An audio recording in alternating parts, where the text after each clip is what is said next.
Sa ilang sandali, magsisimula ang pagdiriwang sa Pasko ng muling pagkabuhay, ang ikatlong yugto ng 3 araw na pagdiriwang.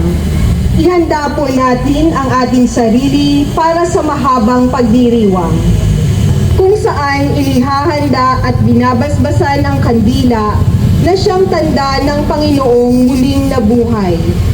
Ang pagpapahayag ng salita ng Diyos, kung saan babalikan natin ang mga nangyari sa kasaysayan ng kaligtasan, kung paanong niligtas ng Diyos ang kanyang bayan. Ang kaligtasang ito ay naging ganap sa muling pagkabuhay ni Jesus at naranasan ng bawat isa sa atin sa binyag. Mararanasan din ito ng mga bibinyagan sa gabing ito. At ang rurok ng pagdiriwang ay ang pagsasalo-salo ng mga anak ng Diyos na bumubuo ng simbahan sa Eucharistia.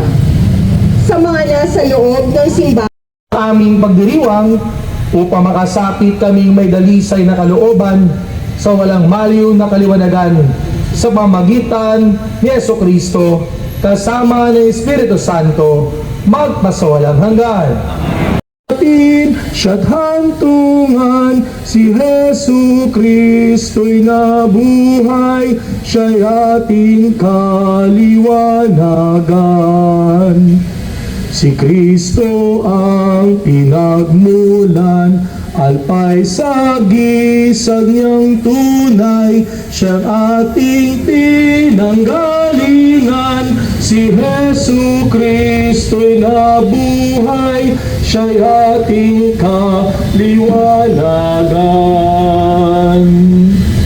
Ang sangkatauhan, ngayon at magpakailanman, si Jesu Kristo'y nabuhay, siya'y ating kaliwanagan. Ang banal ni Jesus sa tagiliran, dugo't tubig ay lumitaw, si Jesu Kristo'y nabuhay, siya'y ating kaliwanagan. Ibig ng Diyos Ama at ang pagkaysa ng Espiritu Santo naway sumainyong lahat. Amen. Mga kapatid, sa kabanal-banalang gabing ito na pinangyayarihan ng pagtawid ng ating Panginoong Hesukristo mula sa pagkamatay patungo sa pagkabuhay, ang sambayanan niya ay nag-aanyaya sa lahat ng mga anak na nasa iba't ibang panig ng daigdig upang magtipon-tipon sa pagganap ng magdamagang pagdiriwang, sa pagganap natin sa alaala ng Pasko ng Panginoong nagtagumpay sa pakikinig ng salita at paghahain ng kanyang buhay. Maasahan nating tayo'y makakapakinabang sa kanyang pananaig sa kamatayan at pamumuhay sa piling niya at ng abang may kapal.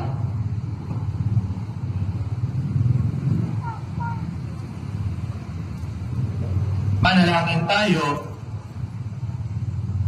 Ama naming mga pangyarihan, sa pamamagitan ng iyong anak kami iyong dinudulutan ng ningas ng iyong kaliwanagan. Ang bagong ningas na ito ay iyong gawing banal. At ipagkaloob kami ipagningasing itong aming pagdiriwang upang makasapit kami may dalisay na kalooban sa walang maliw na kaliwanagan sa pamamagitan ni Jesucristo kasama ng Espiritu Santo magpasawalang hanggan. Amen. So ang nagmamahal noon sa bayang hinirang, ngayon pa rin siya'y patnubay. Si Jesu Kristo'y nabuhay, siya'y ating kaliwanagan. Mula pa noong araw, wakas natin siya't hantungan, si Jesu Kristo'y nabuhay, siya'y ating kaliwanagan.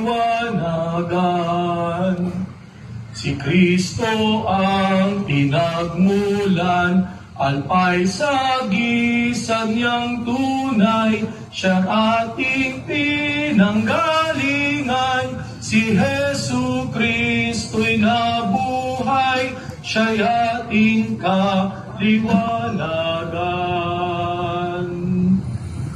Si Kristo ang siyang hantungan, Omega'y kanyang larawan, siya ang ating patunguhan. Si Jesu Kristo'y nabuhay, siya'y ating kaliwanagan. Kay Kristo ay nabibilang lahat ng panahon araw, bawat yugto ng pag-iral. Si Jesu Kristo'y nabuhay, siya'y ating kaliwanagan.